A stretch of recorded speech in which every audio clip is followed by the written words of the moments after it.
Aloha, Resident Evil lovers. Today, I will be giving you the dish on your favorite X-Stars member, Chris Redfield, aka Roger Craig Smith. Enjoy, guys.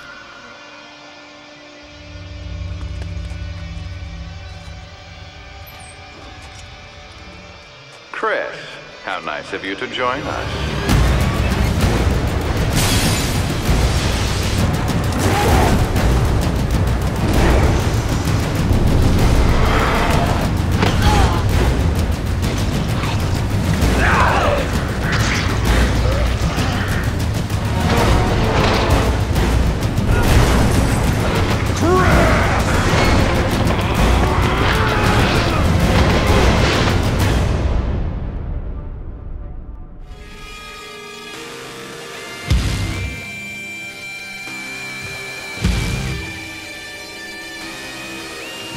Hey GirlGamer.com, it's Mandy, and I'm really excited today.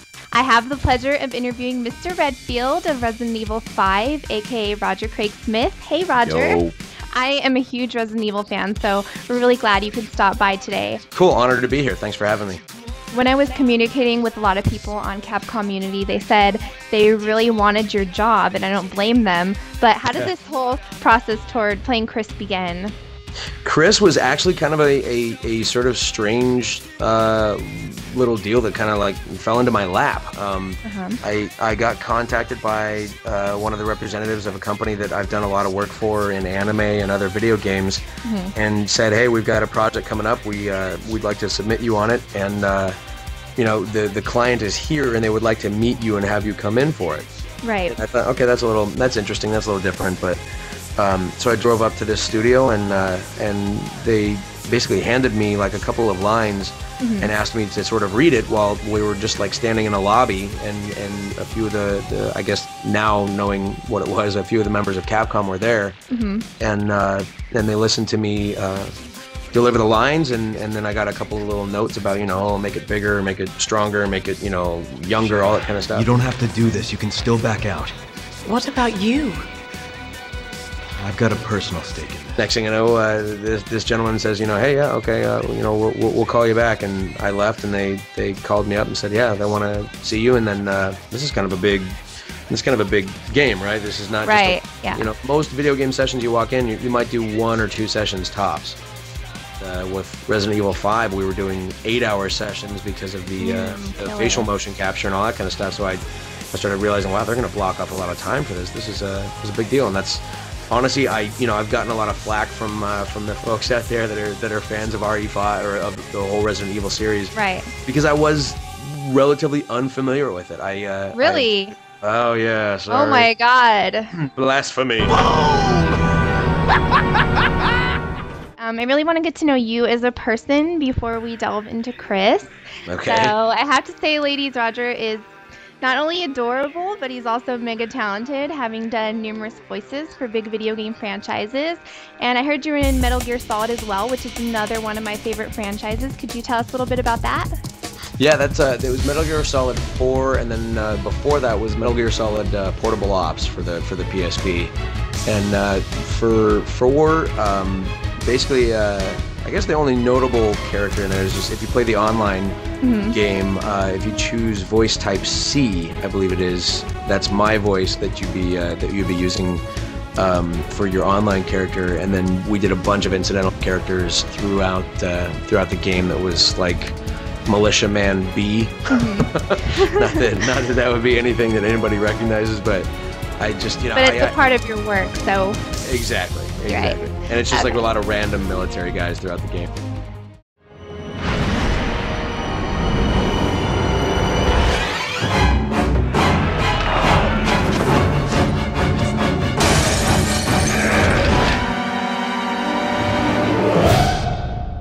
Resident Evil is probably one of my favorite video game franchises, as all of you know. And in Resident Evil 5 particularly, I'm loving the co-op, and it's a blast playing with friends.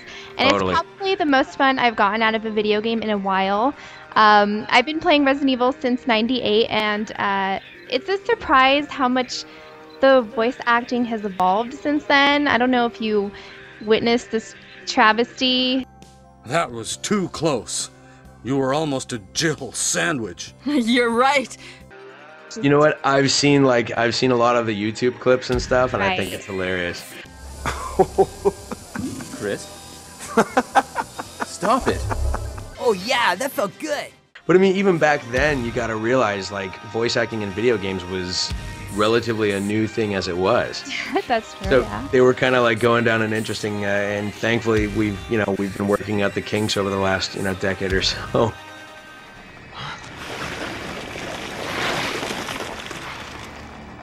What the hell is that? It's not just a poisonous snake. It's a monster. But yeah, it was. I've seen a lot of the clips, and I don't know. That's almost part of like the sort of shtickish kind of joy that you get out of some of the whole Resident Evil series. I find a lot of it to be sort of an endearing aspect to some of the earlier titles. Resident Evil. I've read that you have a funny side, so why don't you tell us about that? I heard you're into comedy and stuff like that.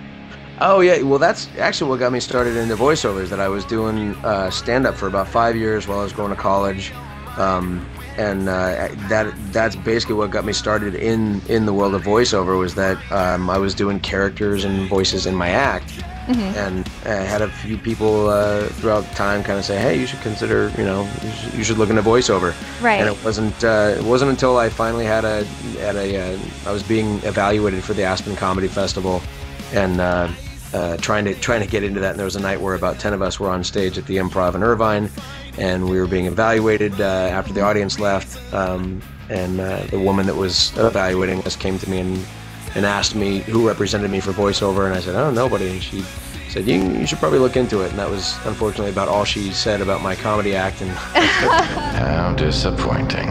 yeah, I started to think maybe it's time for me to look into this. And then I basically didn't jump ship from comedy, but I once I started learning more about the world of voiceover, I really enjoyed this a lot more than I did comedy. Right.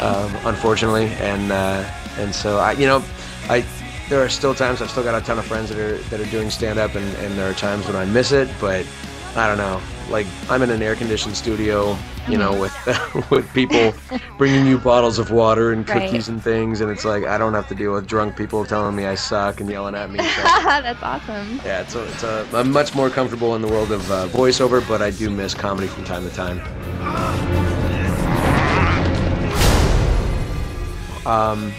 I can just tell you, I used to make fun of, like, basically a lot of Southern California culture and a lot of Southern California life. Right. And a lot of self-deprecating stuff, because I was, like... Well, there's a lot to make fun of in that area. Yes, yeah. And I was so bitter for a long time, too, because it was like I didn't have, like, a very cool job, and so I was just kind of like... I would rip a lot on, like, the girls that drive around in their little Civics with the "It's Not Easy Being a Princess" bumper stickers, Right. and all that kind of stuff. Oh my So God. it's like it was pretty localized comedy in that regard, and then a lot of self-deprecating stuff about being short and pasty white and all that kind of stuff. Right. I was gonna do that really the interrupting cow knock knock joke, but that's about 3 years old at this point too. Oh, it's okay. We want to hear it. Let's hear it. Not heard this? No. Okay, please.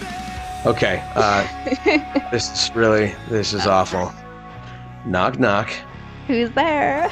Interrupting cow. Interrupting Moo. cow. Bravo. Why didn't I see that coming? All right, that's awesome. Props to your niece. See, but comedy really helps with the ladies too. Obviously, that was. Yeah. No. That's That was a used good to be way. that's how I got my girlfriend. That was an opening line.